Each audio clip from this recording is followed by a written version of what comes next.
So Maria, you just got back from India? Yeah, you tell us about it. Go ahead, brag. Yes, so I went to the Global Entrepreneurship Summit in Hyderabad, India, which was really great. We were up, thanks to some of the many people on here maybe that voted for us I think what is it, Global Innovation Science Technology, sorry if I butchered that, but just pitch contest for companies that had been invited to this invite-only thing, and then you put in a pitch. And we, I guess me, because I was the one doing it. You didn't bring your mom. I didn't bring my mom.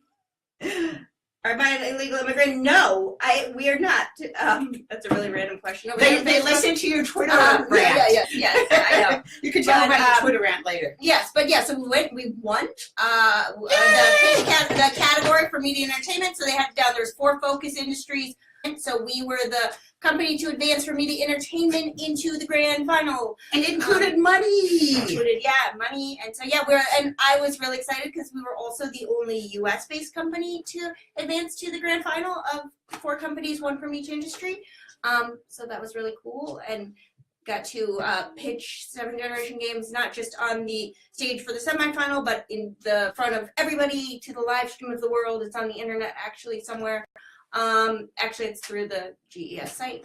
So if you really want to see it, you can go look there.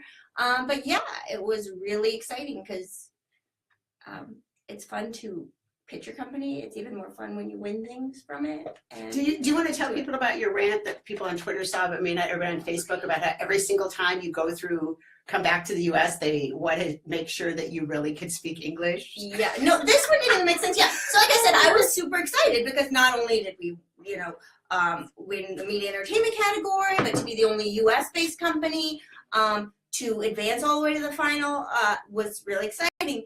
And then, I think we maybe ranted about this on a podcast before, but the whole, every time I go into customs now, I get stopped.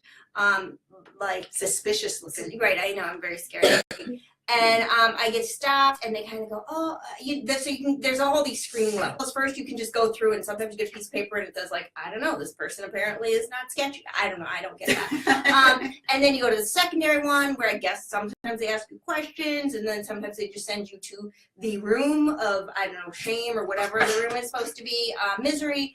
And then this time, so this happened to me, of course, where I'm going back through Abu Dhabi, where they screen you before you come into the country, as opposed to LA, where they kind of grab you when you come in. So then they screen you when you go through, and so I get the X because I know whatever. And I asked once, and the guy said, "Well, it's probably your name." And my legal last name is Burns Ortiz, and I have a hard time believing there's that many Maria Burns Ortiz is out there, right? Maybe there is one and she's a murderer. Maybe, but she probably doesn't have the same birthday as me, and we're also born in San Diego, because these are the things they're supposed to check, right? To see how scary you are. And I'm pretty sure there's not, because if this other Maria Burns Ortiz is out there, she doesn't come up very high in Google.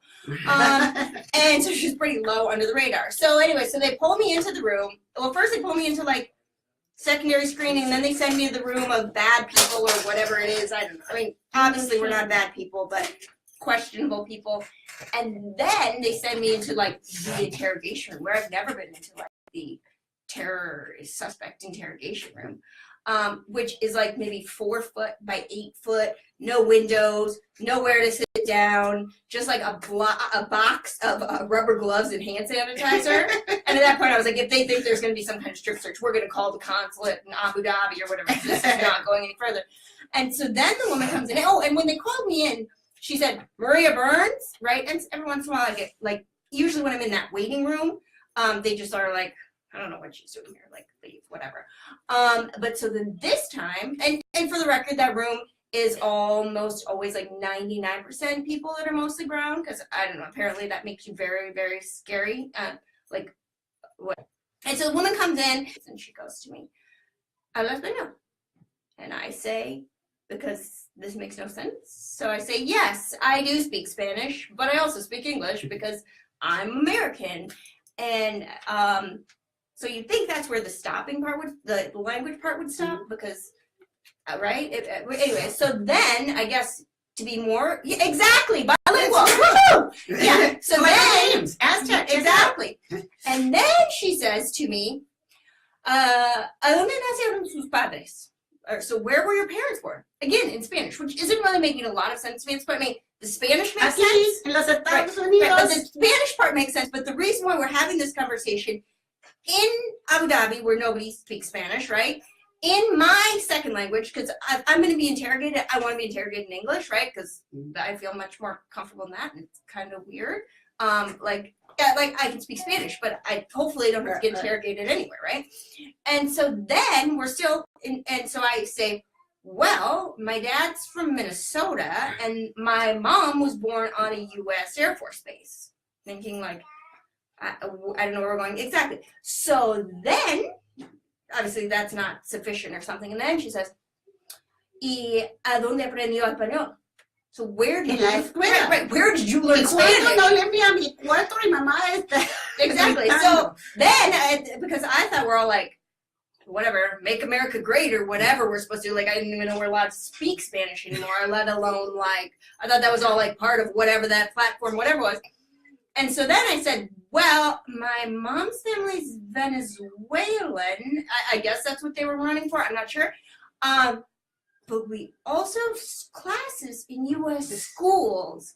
And so at this point, I don't know, maybe I'm thinking she must be thinking she's kind of, I don't know. I can't imagine what's going through her. And by the way, when customs people pull you aside, they're total jerks. Like I don't know what their training is probably like, be mean. Like they're not like, like that good cop, bad cop. No, they don't play that. They're just like, yo, what? And I don't know exactly what they were hoping for. But then I guess she was like, well, I guess we could drop the Spanish since there's not much going on. Like I said, we could go in Spanish, but there was no point. And so then we dropped it to English. She's like, what's your job? And I was like, well, I'm co-founder and CEO of 7 Generation Games. I should have gone through my whole pitch right there in 90 seconds, but she didn't say that. My dad practice, right? Well, I've had it down, right? And so then they say, and what were you doing in India? Which none of this made any sense to me as to where you were born. Nor why we were doing the initial interview in Spanish. But then I said, well, I was a U.S. delegate at a State Department co-sponsored Global Entrepreneurship Summit, and I'm coming back from that. And I guess that was like the magic words that were like, oh. And then I said, follow me out this door. You're free to go. I have the answer. Because I'm more Hispanic than you. Mm-hmm. Twice as much, as a matter of fact. And they never stopped me. Like when we came back from Trinidad, they stopped me. They let me go through, they stopped you, and I'm like, hell, from Belize, and I was like, oh, hell no. And the customs guy didn't let you come with me anyway. Yeah, the customs guy's like, oh, no, you need, I said, no, I'm waiting right here for my dog. Oh, no, you need to go. Oh, no, I think I will not. So anyway, and my last name is DeMars, right? So that's the thing. Everybody who's Latino in this country, you just change your name to DeMars. Yeah, but you know what? I know somebody who changed their name once, and it was not that, but it was from like. But they probably changed it to Garcia. No, they weren't Hispanic at all. But my point was, they changed their name from one thing to another thing, and then on their passport, when they got the passport, all it said was on the back page. It was like the exact same passport, but they just had also known as. So it was like nothing. It was like it doesn't really change anything. It was just like, oh, and by the way, maybe they use this name. So I don't know. And like I said, my legal name is Burns Ortiz. Like, I am very skeptical that there's any other Burns Ortizes out there. If you are, hit me up. And if you're on the life of crime, turn yourself in so I don't have to deal with this in customs every time. Yeah. So, but anyways, but it was a really good trip. People in India are really nice. They're a very welcoming country. Like, going through customs there, they're cool. Going through customs here, I hope you feel much safer knowing that they're interrogating people like me in Spanish, because I don't know how that makes everybody safe, but whatever. It's crazy. Like when we went to Trinidad, like you come through U.S., like she said, you come through U.S. Border Control, Customs, and they're like, what are you doing here? Are you a tax murderer? Are you a murderer? And Trinidad, you come into Trinidad and there's a guy in the Trinidadian, if that's the word, army uniform, standing there, or customs, and you know what happens when you come into Trinidad? They say, yeah, pretty much. They say, welcome to Trinidad. Literally, the guys there to shake you. They look like a fucking Walmart greeter of Trinidad. Why don't we have that? Yeah. You know, instead. Or at least just not be jerks. Yeah. But, I think it depends. Because, like, first of all, you're, like, kind of sketchy, right? I don't know, whatever. But, like, I think if you're, like, maybe if you're, like, super sweet and blonde, well, my dad was coming back from Japan, and my dad is, like, Irish as you can get, almost. And they said to him, like, so where'd you stay? Oh, did you have any food? How was it? Da-da. They weren't like, come with me. Let me interview you in Gaelic. Yeah. For the love of God, there must be a very large number of people named Maria in this world, and a very large number of people named Ortiz. and why they seem to be particularly suspect, I don't know. But I complain about it because I think there's a lot of these other Maria Ortizes that feel like you have to put up with this. You know what I mean? Like, oh, because, you know, it's like, whatever, you know, like, my parents were born here, I'm born here, I don't have family that's undocumented that I'm worried about getting in trouble or anything like that. So I can be a jerk about it because they're kind of jerks about it to me. And to me, it says something when you walk into your own country where, like, you know, I mean, I have grandparents that served in the military. You were on the U.S. team. Rhonda was on the U.S. team. So, like, you know, and I can, and to be, what it says to people, including me, when you walk in there is, whatever it is, there's something about you that makes us think you're not as American as everybody else. Right. And that's the part that I think needs to be called out because, like I said, it doesn't, if anybody feels safer because they're pulling every Maria Ortiz, which I don't know, I mean, not every Maria Ortiz, but every Maria Ortiz out of line to go through customs extra screening, or they're speaking to people who clearly are speaking English as their first language in some kind of, I still don't understand the point of that. Like, yeah, I speak Spanish, but what's your point? Like, last I checked, that was totally legal still and cool and not terroristy, but whatever. And there aren't a lot of people like committing terrorist acts yelling "Vaya con Dios!" You know, it's just not a thing. Aztec Games in the App Store, teaching math and history in Spanish and English, whether customs likes it or not, from 7th Generation Games.